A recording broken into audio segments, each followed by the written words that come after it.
There are moments when life doesn't just falter, it collapses. Dreams you nurtured with devotion scatter like dust on the winds of fate. The plans you once trusted, the relationships that anchored your heart, even the very identity you wore like armor. One by one, they slip away until you are left standing in the ruins, breathless. And in the heavy silence that follows, a whisper often rises from somewhere deep within. What now? In that fragile space between endings and beginnings, we feel raw, exposed. There are no maps here, no guidebooks to hand us easy answers, no clear signs pointing to safety. It is here, precisely here, that the teachings of the Buddha shine most vividly. He never offered promises that life would be without sorrow. He never spoke of paths paved only in joy. Instead, he offered something infinitely more precious. A way to be with our suffering without being broken by it. A way to hold pain gently, without letting it harden our hearts. He pointed toward a path, not one that rescues us from life's inevitable storms, but one that teaches us to walk through the rain, with steady feet and a courageous, open heart. A path so gentle, so steady, that even when the ground beneath us crumbles, it offers a hand to hold, not to erase the pain, but to honor it, to grow because of it, not in spite of it. Today, let's walk that path together, not with the urgency of fixing or fleeing, but with the quiet bravery of staying present, staying kind, staying open. Breathe deeply. Feel the rise and fall of life moving through you. Be still, even if everything inside you trembles. Open your heart, not to escape the ache, but to meet it fully, as you would an old friend you haven't seen in a long while. This collapse is not your undoing. It is your invitation, a call to return, not to who you once were, but to who you have always been beneath all the noise. Resilient, luminous, whole. Today, let's take a few steps together into the quiet landscape where pain meets transformation. Not with urgency, not with the heavy expectation of getting better, but gently, mindfully, with compassion for every trembling, uncertain step. Lay down the burden of needing to have it all figured out. Release the pressure to move on before your heart is ready. Instead, simply listen. Breathe. Allow yourself to arrive fully into this moment, exactly as you are. You are not walking this path alone. And in the stillness we share, a deeper wisdom, older than fear, stronger than sorrow, begins to awaken. Part 1. Accept what is. There is a powerful instinct within us that awakens when life unravels. The instinct to resist. When pain crashes into our lives, unexpected, unwelcome, our first reaction is almost always to fight it. This shouldn't be happening. This isn't fair. How do I fix it? How do I make it stop? The mind, desperate for control, scrambles to deny, bargain, or rage against reality itself. It is an understandable response. When something precious is taken, or something devastating arrives, our hearts cry out in protest. But the Buddha taught that suffering is not born solely from pain. It is born from our resistance to pain. Pain, he said, is inevitable in human life. Loss, disappointment, heartbreak, they come with breathing. But suffering, the deep, gnawing anguish that weighs down the soul, arises from the war we wage against what is already here. Imagine falling into a river. The water is swift, cold, and disorienting. If you thrash wildly, clinging to the panic, you exhaust yourself, and the river overtakes you. But if you surrender, not giving up, but yielding to the moment, you discover that the current, though powerful, can carry you. Acceptance is not about passive resignation. It is not defeat. It is a brave, conscious act of seeing things clearly, without the desperate need to change them immediately. Acceptance says, this is happening. I may not like it. I may not understand it, but I see it. And in that seeing, a quiet strength begins to grow. Acceptance does not mean that what happened to you is okay. It does not condone injustice, nor does it erase the need for healing or change. Acceptance simply means we are willing to stop fighting reality long enough to actually meet it. Without acceptance, we are trapped in endless suffering, replaying what went wrong, resenting what was lost, demanding explanations from a universe that often remains silent. Acceptance softens the heart. It opens a small doorway where healing can begin to enter. It transforms our relationship to the pain, not by erasing it, but by releasing the resistance that keeps it wedged so deeply in our being. There is an ancient parable in Buddhist teaching known as the two arrows. The first arrow is the inevitable pain life delivers. The second arrow is the suffering we inflict upon ourselves through resistance. You lose someone you love. That is the first arrow. But then you blame yourself, replay every regret, feed the bitterness. That is the second arrow. We may not be able to avoid the first arrow, but we can choose whether or not to shoot the second. When life collapses, when betrayal stings, when dreams disintegrate, it is not the event itself that drowns us, but the raging current of thoughts that scream, "It shouldn't be this way." And yet, it is. Reality, unmoved by our protests, simply is what it is. Acceptance invites us to put down the second arrow, not to pretend we are unhurt, not to numb ourselves to grief, but to stop deepening our wounds with the endless storylines of resistance. If your life feels shattered right now, you do not have to force yourself to smile. You do not have to pretend you are okay. Acceptance is not pretending. Acceptance is saying, right now, I am brokenhearted. Right now, I am afraid. Right now, I feel lost. And letting that be true without shame. Because healing does not begin from pretending. Healing begins from honesty. And honesty requires the tenderness to sit with what is. Even when it is messy, raw, and full of ache. There is an immense power in naming reality gently. When you whisper to yourself, "This is hard. This hurts. And it is happening." You are not giving up. You are giving yourself the dignity of being real.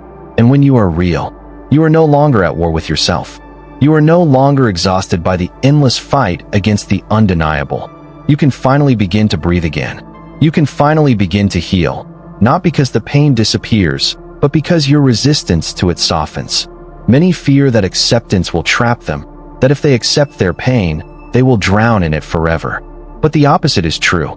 Acceptance is not the anchor that keeps you stuck. It is the raft that helps you float. The more we resist, the tighter pain grips us. The more we accept, the more room pain has to move through us, and eventually, to move on. Acceptance creates spaciousness inside the heart. It allows grief to ebb and flow like tides, rather than damming it into a suffocating flood. Acceptance may begin as a tiny, quivering whisper. "I don't like this, but I will face it. I don't want this, but I will stay with it." It may last only a few seconds at first. A moment of being fully present with your sorrow before the mind rushes back into resistance. That's okay. Healing is not measured by how quickly you accept. It is measured by how often you are willing to return to acceptance again and again. Even if it's messy, even if it's imperfect, every small act of acceptance is a thread weaving you back into wholeness. So today, if the ruins of your life feel heavy on your chest, if the weight of loss or change feels unbearable, pause. Breathe. Place a gentle hand over your heart and say, "This is what is. I don't have to understand it all today. I don't have to fix it all today. I only need to meet it, one breath at a time." This is how mountains are moved, not by force, but by a million tiny, compassionate steps toward truth.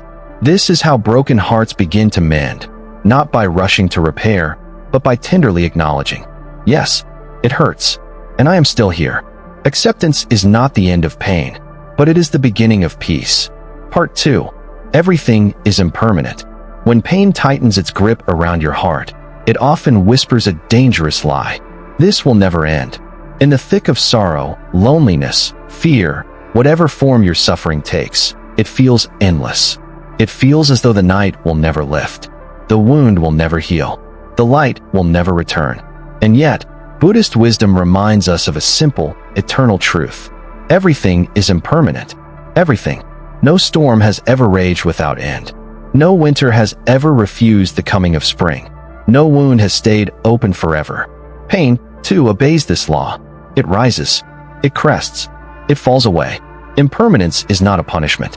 It is not a betrayal.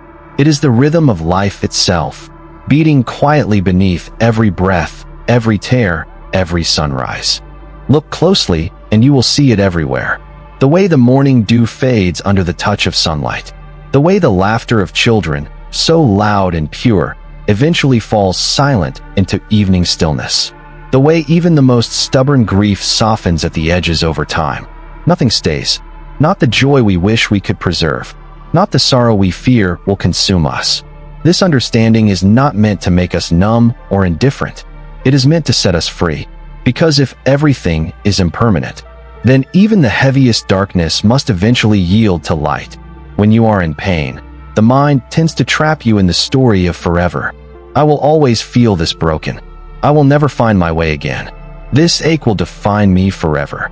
But these are illusions crafted by fear. Reality tells a different story. Think back to your life. Remember the moments when you thought you could not survive. The heartbreaks, the losses, the betrayals that once seemed unbearable. Yet here you are, breathing, living, perhaps scarred, yes, but still moving, still becoming. You are already evidence that pain passes. You are already proof that what feels eternal in one season becomes memory in the next. Your soul knows how to survive storms. It has done it before. It will do it again. Think of a candle burning in a darkened room. At first, the darkness feels overwhelming, total. But light, even the smallest flicker, begins to shift everything. The shadows move. The fear shrinks. Hope, quiet and fragile, finds a foothold. Hard times are like the darkness before dawn. You may not see the horizon yet. You may not feel warmth on your skin. But somewhere beyond your immediate sight, life is already rearranging itself. The seeds of your healing are already pushing upward through the unseen soil. The first light of your new beginning is already on its way. Impermanence invites us to hold our pain differently, not as an eternal burden, but as a temporary guest. When sorrow knocks on your door, you do not have to surrender your whole life to it. You do not have to let it build a permanent home in your soul. You can meet it with compassion. You can sit with it for a time, learn from it, allow it to soften your edges. And then, when the time comes, you can allow it to leave.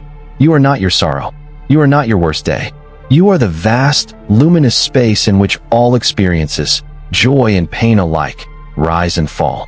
The Buddha once compared life to a river, always flowing, always changing.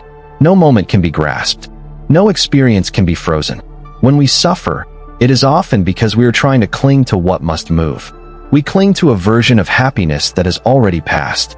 We cling to an identity that no longer fits. We cling to dreams that life, in its mysterious wisdom, has asked us to release. But clinging does not stop the river. It only makes our journey more painful. To understand impermanence is to learn the art of flowing, to feel the grief fully and trust that it will shift, to honor the love lost and trust that love will bloom again in new forms, to stand in the ruins and trust that life, stubborn and beautiful, will grow through the cracks. There is an ancient saying, "This too shall pass." Simple words, easily dismissed, but if you hold them close, they become a raft in the wild waters of pain. This, too, shall pass does not minimize your suffering.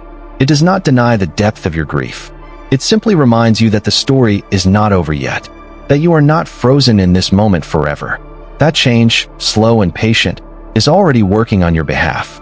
Every breath you take is a quiet act of trust in that unseen movement.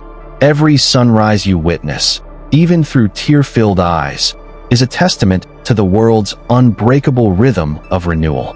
So if you are standing in a season of loss, remember, you are not abandoned. You are not forgotten by life. You are being carried forward, even if you cannot yet feel the current. Your sorrow will not define you. Your brokenness will not be the final word. Already, somewhere deep within you, healing is stirring. Already, somewhere beyond your immediate sight, possibilities you cannot yet imagine are taking root. You do not have to force the dawn. You only have to trust that it is coming. Lean into impermanence. When the mind screams that this will last forever, whisper back, "Nothing lasts forever." When fear tells you that you are stuck forever, place a hand over your heart and say, "I am moving, even now."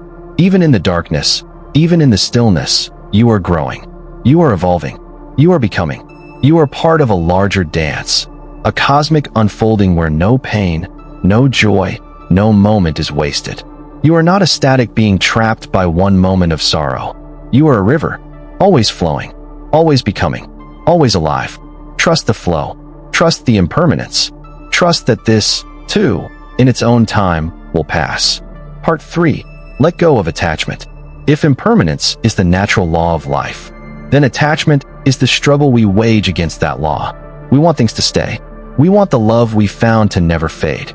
We want the plans we made to unfold exactly as we imagined. We want life to obey our scripts, our desires, our expectations. But life was never meant to be gripped so tightly. It was meant to flow, free, wild, unpredictable. And the tighter we cling to what must change, the more we suffer. The Buddha taught that attachment is the root of suffering. Not because love or dreams are wrong. Not because hope is foolish. But because when we attach our peace, our worth, our identity to things that by their nature must change, we build our happiness on foundations of sand. And when the tide inevitably comes in, we are left devastated, not just by loss, but by the false belief that something essential has been taken from us. But nothing essential can ever be lost. What you truly are, your awareness, your capacity for love, your resilient spirit, is not dependent on any one person, outcome, or identity. It is deeper, more enduring, more spacious than anything you could ever cling to. Imagine trying to hold water tightly in your hands. The harder you squeeze, the faster it slips through your fingers. But if you cup your hands loosely, the water rests gently in your palms for a while. Free to move, free to be. Life asks us to hold everything we love in this way. Loosely, tenderly, without possessiveness. Gratitude for its presence, grace for its passing. When life falls apart, part of the pain we feel is the breaking of our attachments. We mourn not only what we have lost, but also the future we imagined, the identity we tied to that dream, the sense of control we thought we had. We grieve the story we were writing for ourselves, the one that no longer fits. But here's the quiet truth. Attachment is always a story. A beautiful, earnest story, but a story nonetheless. And when life asks us to release it, it is not punishing us. It is inviting us into a larger reality. One not confined by our limited plans. One expansive enough to hold even greater possibilities. It's tempting to believe that if we had just held on tighter, fought harder, loved better, things would have stayed the same. But clinging does not prevent change.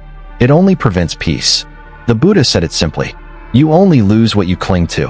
When we cling to an outcome, a person, a role, we build cages around ourselves.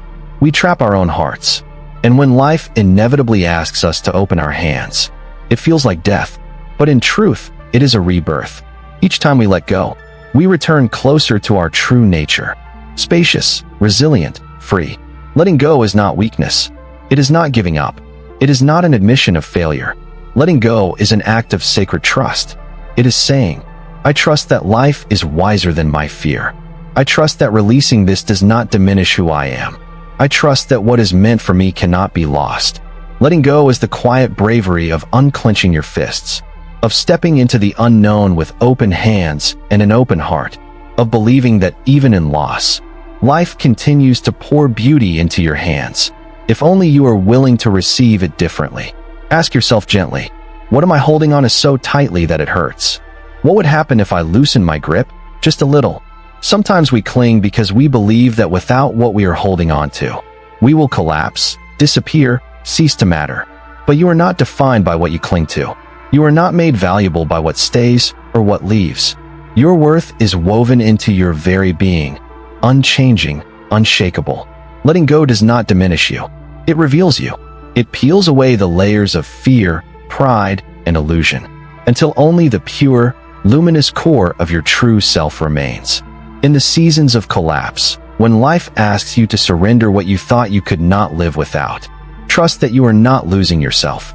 You are being invited to meet yourself more deeply, to discover the self that is not contingent on success or relationships or perfect plans. The self that remains even when all else falls away. The self that is vast enough to hold grief and hope in the same breath. Strong enough to love again after loss. Tender enough to stay soft even after heartbreak. There is a freedom that lives on the other side of letting go. It is not the freedom of having no pain, no longing, no memory. It is the freedom of no longer being ruled by fear. It is the freedom to love without clinging, to dream without demanding, to live without needing life to fit a narrow mold. It is the freedom of being fully alive, in all the messy, magnificent, ever-changing fullness of existence. Letting go is not something you do once. It is a practice. Some days, you will release easily, like a leaf carried by the wind. Other days, you will cling fiercely, aching with the desire to hold on. Both are part of the journey. Letting go is not about perfection. It is about willingness. The willingness to soften, to open, to trust, again and again and again. So if your heart feels heavy today with all you have lost, if your hands ache from holding on so tightly, pause, breathe, whisper to yourself, I can let go. I am safe to trust the flow of life. I am free to release what is not mine to hold. In letting go, you are not falling apart. You are falling into grace. You are falling into the spacious, resilient heart that was always waiting beneath the clinging. And there, you will find not emptiness, but peace. Part 4. Return to the present moment. When life crumbles around us, the mind does something almost instinctively. It runs. It races backward into the past, desperately searching for the moment things went wrong. It leaps forward into the future, spinning stories of everything that could still go wrong. We replay regrets like broken records.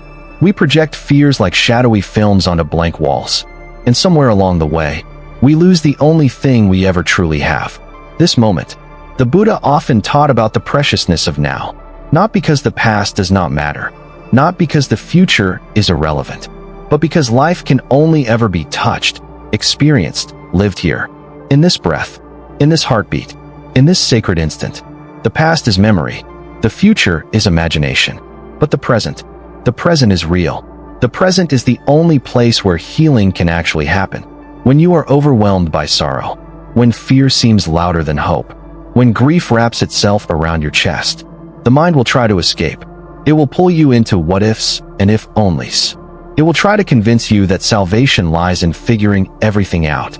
But salvation is not found in solving the unsolvable. It is found in returning. Again and again, gently and patiently, we return to this moment, to this breath, to this body, to this life, messy and beautiful and real. Take a deep breath. Feel the coolness of the air entering your nostrils. Feel the warmth of it leaving. Notice how the body rises and falls without your command. How the heart continues to beat even amidst your heartache. Here, in the simplicity of breath, you are alive, not in yesterday's regret, not in tomorrow's fear. Here, now. The present moment is not always comfortable. It is not always easy. It often contains the very pain we have been trying to outrun. But paradoxically, it is only by being willing to stay with this moment that we find any measure of peace. Pain cannot be healed in the imaginary future. It must be tended to now, like a wounded child needing comfort, not abandonment. Fear cannot be conquered by fantasizing safety. It must be held, witnessed, breathed through in this immediate experience. Joy cannot be experienced retroactively. It blooms only when we are here to notice it. Thich Nhat Hanh once said, "The present moment is the only moment available to us, and it is the door to all moments."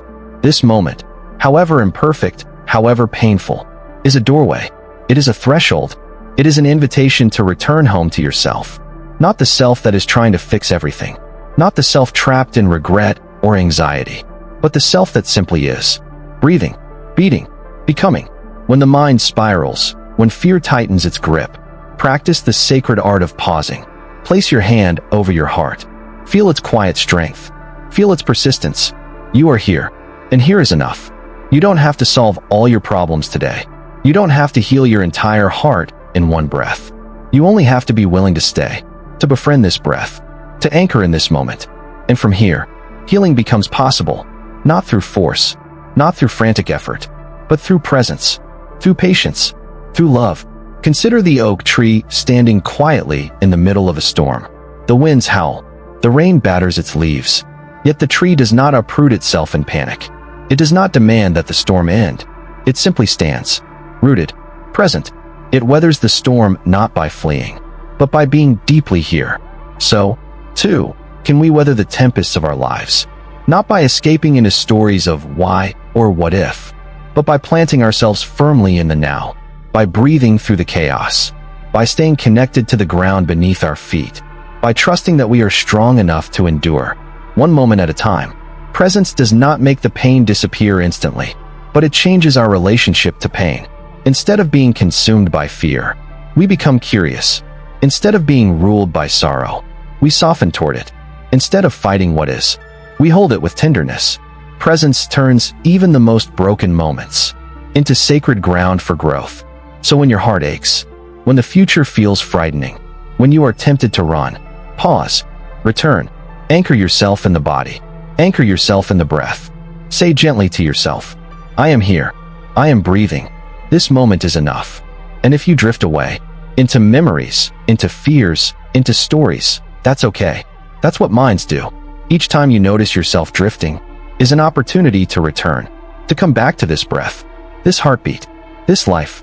No judgment, no hurry, no shame, just the simple, steadfast practice of returning. Again, and again, and again. Presence is a practice, a devotion, a way of being. It is a radical act of trust in the goodness of life. Even when life feels unbearable, it is a radical act of trust in yourself, in your capacity to hold space for your own heart. In the midst of your collapse, remember this. You are not required to understand everything. You are not required to be perfect or fearless. You are only required to be here, one breath at a time, one heartbeat at a time, one sacred moment at a time. And from this moment, the next becomes possible. And from the next, a whole new life can begin to take root. Quietly, patiently, beautifully. You are not lost. You are arriving. When life falls apart, it is easy to believe we are being punished, that somehow we have failed, that we are broken beyond repair. But what if collapse is not the end of the story? What if it is the sacred beginning of a deeper one? Pain does not come to destroy you. It comes to reveal you. It strips away the illusions you once clung to. It burns down the old identities that could no longer hold your becoming. It clears the ground so that something truer, something wiser, something freer can take root. You are not broken. You are breaking open. You are unfolding into a version of yourself that can hold sorrow without bitterness, joy without fear, love without possession. The Buddha never promised that the path would be free of suffering. He only promised that we could meet suffering differently, with presence, with compassion, with courage. You are not asked to walk this path perfectly. You are only asked to walk it honestly, to keep breathing even when it hurts, to keep returning even when you stray, to keep softening even when the world tempts you to harden. You are stronger than you know, not because you never fall apart, but because you find the grace to rise again. Each time, more tender, more luminous, more alive. So if you are standing in the ashes of what once was, know this. You are not alone. You are not forgotten. You are not failing. You are becoming. And what is being born through you now, though it may be fragile, though it may be invisible, is something more resilient, more beautiful than anything you have ever lost. Trust the becoming. Trust the unfolding. Trust the quiet, fierce wisdom that already lives within you. This is not your ending. This is your beginning. If this message resonated with your heart today, if even a small part of you felt seen, soothed, or strengthened, I invite you to continue walking this path with us. Life will not always be easy. The road will twist and turn in ways we cannot predict, but you never have to walk it alone. Together, we can learn to meet the storms with steady hearts. Together, we can remember that every ending carries the seed of a new beginning. Together, we can rise, gently, mindfully, one breath at a time. If you would like to continue exploring these teachings, if you would like a space where your journey is honored, where your healing is welcomed exactly as you are, please consider subscribing to this channel. Share this message with someone who might need it today.